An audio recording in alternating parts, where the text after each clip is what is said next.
Hey, welcome back to the channel. It is such a pleasure to come back. And this episode is a bit delayed because there's some whole bunch of interesting work that's been happening in the studio, and the studio has been booked for all these work. So I've not had the opportunity to make this video in a way that I would have liked to experiment and do this. So anyway, we're back to this, and couple of things that's happening in the studio apart from client projects is my EP work is actually proceeding, and I have two more songs to finish mixing before I start reviewing all the mixes quickly and make some changes perhaps. And it's actually a bit challenging, mixing this EP, which I'll be talking about when I make a series of videos, possibly for the EP alone. And but apart from that, I'm also working on my friend's EP, and this is a fairly interesting project in that sense because my friend does not live here. He lives in the United States. So I'm kind of having to do this distant producing of sorts, and which is pretty cool because, he's recording his stuff all by himself at home, and I get to kind of discuss with him how to go about recording. So it's kind of like throw in some tips and tricks, some music production tutorial kind of a stuff, and get him to record things well. So it's kind of like educating him, but at the same time I'm having a lot of fun because honestly I love these songs. And of late, some of my friends and students have actually pinged me and asked me, how do I get work during this pandemic ish situation? Like, what do I do? How do I get work for myself? Honestly speaking, the best way is to actually reach out. If you're going to be sitting within your four walls and expect people to knock on your door and say, hey, I've got something, would you be interested in working on this? The chances are pretty slim. So what I would actually suggest instead is that you make a call, send an email. If it's somebody that you don't know so personally well, then maybe send an email to their official mail address and introduce yourself. And if you're genuinely, like really genuinely interested in somebody else's music, you love their work and you want to be a part of it in some way, reach out to them. Even if you want to do a collaboration or you want to work on their songs, maybe you want to record them, maybe you want to mix them, whatever it is that you want to do, just reach out. And trust me, a lot of people are really willing and actually are on the lookout for somebody to work with. So when you kind of ping them and say, hey, I'm available and I really really admire your work, and I want to be a part of it in some way, is there something that I can do with you? These are my strengths and these are my skill set. Let me know if there's any way I can help you with something. Chances are they're probably looking for somebody to help them out and they don't know how to reach out as well. And this is kind of how it happened with my friend. I saw him trying to record his music on Instagram. He used to put these little snippets or pictures, trying to record his songs. And I was like, hey, I've loved his songs ever since the time he first played them to me. I've really enjoyed the kind of stuff he comes up with. So I pinged him and I said, hey, is there any way I can help you with something? If you need any help, let me know. And guess what? He jumped at the opportunity, and we're working on this together. So if you really don't want to be sitting and wasting time, not doing anything productive, this is a great way of finding something to do for yourself. So give it a shot. I'm sure it'll work for you. And anyway, without much further delay, you waited over a week for this episode already, and let's dive in. So as I kind of explained towards the end of the previous episode, that we are going to actually record a little piece of music today using the humble setup that we kind of discussed through the first and the second episode, which is my 2012 MacBook Pro, a fairly very inexpensive entry-level audio interface, Scarlett 2i2, and a microphone that comes bundled with the Scarlett 2i2. I'm going to try and use that just to show you what you can get out of it. And we're going to record a piece. I think I'm planning to record guitars. I'm planning to record maybe vocal and try a bunch of virtual instrument stuff just to give you a sense of what's kind of possible within GarageBand, a free recording software, before you start thinking about these expensive paid versions of recording softwares. Anyway, let's have fun.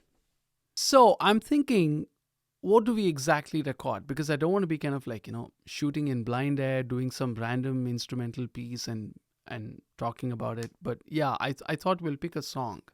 And you know what inspired me to pick this particular song that I'm going to eventually now cover or maybe record and show you is I follow this little guitar player girl, a Chinese guitar player girl on Instagram. She's really young, tiny. I think she's what 6, 8 years old or something like that. And man, she plays so well. It's super entertaining to just watch her videos because she's like super good on the guitar, and I'm like, wow, like really makes me feel like what was I doing at that age? Maybe I should have picked up the guitar soon. Stuff anyway. But so she covered this jazz song, I believe, called "Fly Me to the Moon." It was apparently written in 1954 and originally titled as "In Other Words," and it was written by a guy called Bart Howard, and it was recorded in the same year. But in the 60s, Frank Sinatra recorded a version of that song, which kind of was super associated to Apollo's missions to the moon, apparently. That's what I found out on the internet when I looked up. So I'm not much of a jazz guy, so don't hold me accountable if for stuff like these. I do look up on the internet for information. Jazz is something that, I don't know, it never grew much on me. I tried listening to jazz music a lot, many times. I tried, uh, you know, not forcing.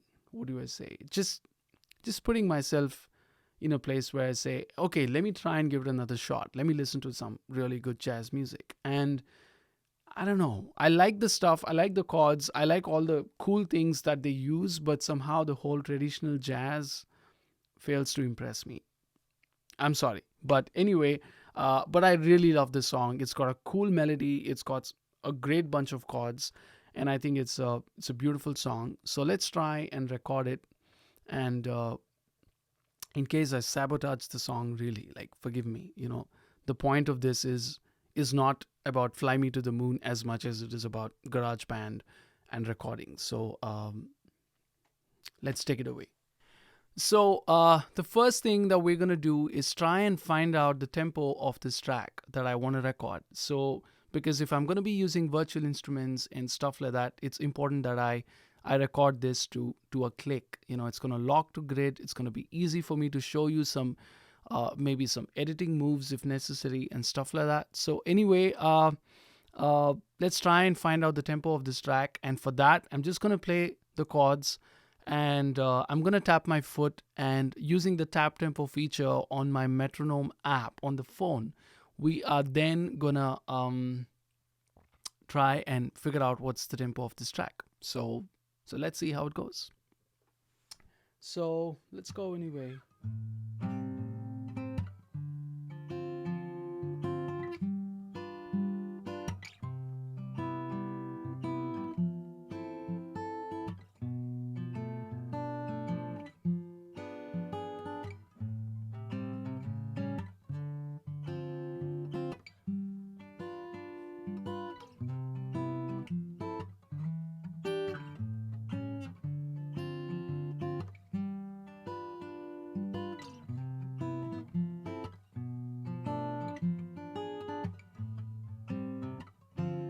2, 3, 4, 1, 2, 3, 4, 1, 2, 3, 4, 2, 3, 4. So my phone says it's about like 112 BPM. So I think 112, roughly maybe about 110 and 12 should be good. So let's create an empty project and set the tempo to about 110 BPM roughly. Let's try 110. If it feels a bit slow, then I'll bump it up to 112. And I want to open an audio track to record my guitar. But along with that, I want to have a drummer track. Now, you may ask, why do you need a drummer track? That's because I want to have some kind of a groove for me to play along. And I'd like to go ahead with a songwriter style drummer because, if you see the description here, it says a master of classic jazz brush technique and stuff like that. So seems like a perfect choice. And let's use Tyrell and let's see what this default groove that it opens with sounds like. Maybe it fits, maybe not. Uh, Sorry, my.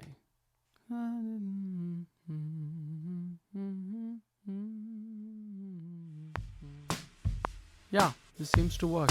It's a nice groove. And what we're gonna do is close the library, close this little editor. E. I'm just gonna try and loop this guy up, or maybe just extend him. Either which way, it's fine.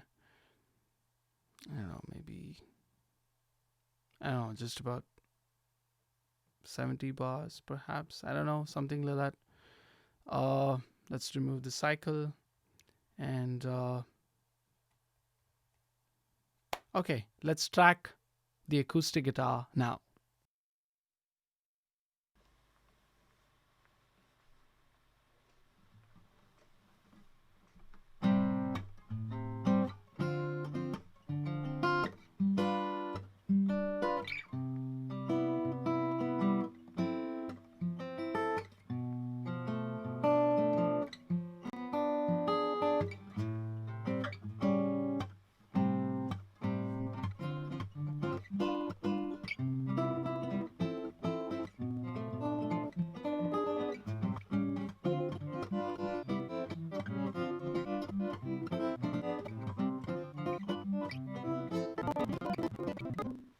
So now that we have like a rough kind of like a drum take and also a guitar performance, we can try and decorate the session a little more. Let's try and add a software instrument and let's add bass, So select an upright bass. Now, I don't have an upright bass in the studio. Now, even if I had one, I don't know how to play one. I can't play. So there are two ways we can go about writing virtual instrument parts in your DAW. The first way would be to open your window tab and show musical typing. The shortcut would be Command and K. And with this musical typing, you can use the QWERTY keys on your keyboard to be able to do this.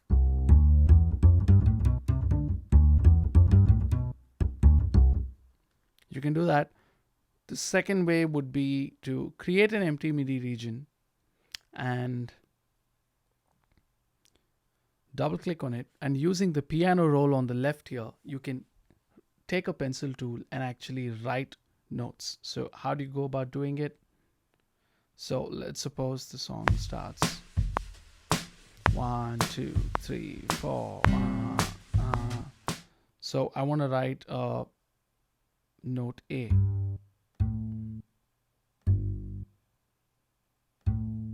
That's the note we're starting with. So we're going to write a note A there.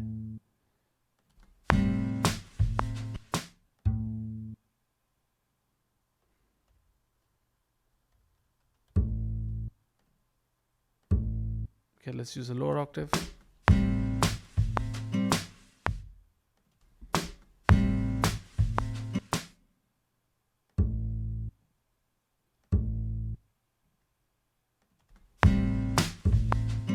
That's a bit early. We can move it a bit.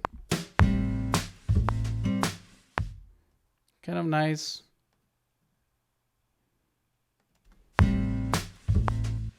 So I'm just going to mute the guitar part just so that I can lock my kicks and the double bass section here. Just a bit before. I can probably zoom in a little more so I can.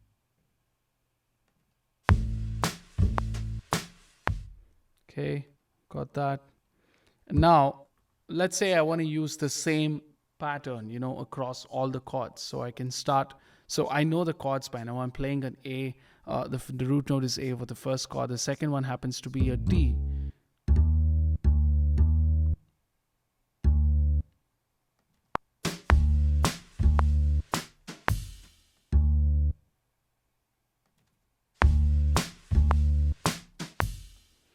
And then I play the G.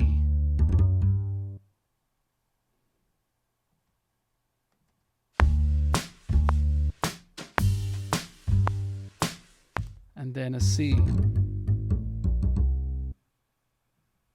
Then after C, I'm playing an F.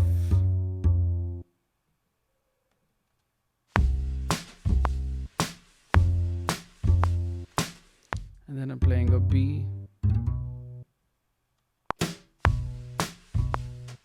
think that's should be a lower B. And then we're going to an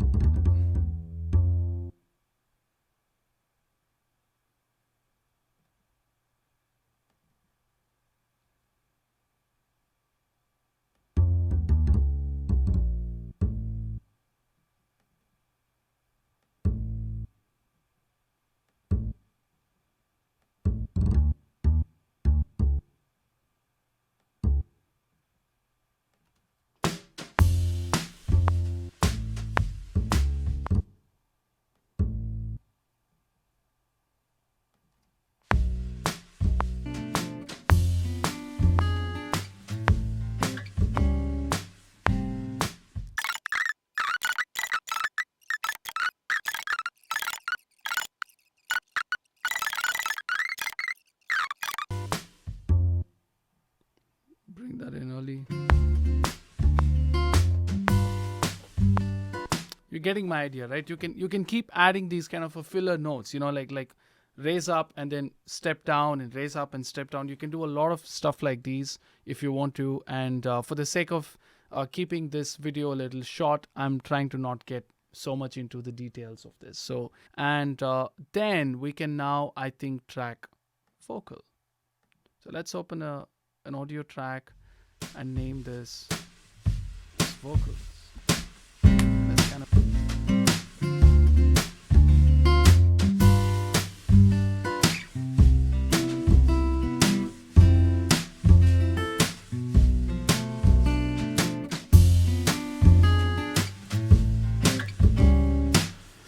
Fly me to the moon, or let me play among the stars. Let me see what spring is like on Jupiter and Mars. In other words, hold my hand. In other words, baby, kiss me. Fill my heart with song, or let me sing forevermore. Oh, you are all I long for, all I worship and adore. In other words, please be true. In other words, I love you.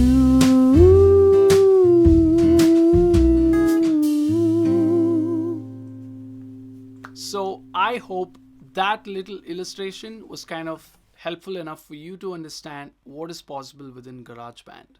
But more importantly, there are a lot of features that GarageBand does not offer because it's a very basic tool, and Logic Pro X, which is a professional version of GarageBand, offers all the additional editing features that you require to put out a fully professional work. But having said that, it does not mean GarageBand is not a good enough tool. It's a great tool if you want to get started with recording your own music at home, whether you want to show it to your friends, whether you want to take it to a producer and ask him or her to help you take your songs to the next level. GarageBand can be an extremely beautiful and wonderful platform to record. If you couple it with something as simple as a Focusrite Studio bundle, then you have pretty much everything you need to get started. Many years ago, I started doing this at home purely with an intention to hear my own guitar playing back and see if I could improve in some way or the other. And that has led me to start my own studio where I'm able to professionally record my own self, my own music, my band's music, and also do this for many other people. And who knew when I started back then in my bedroom that eventually it's going to grow into something like this? So get started anyway, and don't wait. Don't let gear hold you back. Start with whatever you have. Remember, it's not the gear, it's not in the tool, it's all in you. Leave your comments and thoughts below. And if you're looking for lessons, music production lessons to help you with GarageBand, an in-depth, step-by-step approach or if you're looking for Logic Pro 10 and you're looking for learning how to make music within that, then do hit me up. I do offer Skype lessons, and I'll see you there on Skype. Anyway, thank you so much for staying with me through this series. Looking forward to the next set of videos, and until then, take care and do not forget to create, play, and record.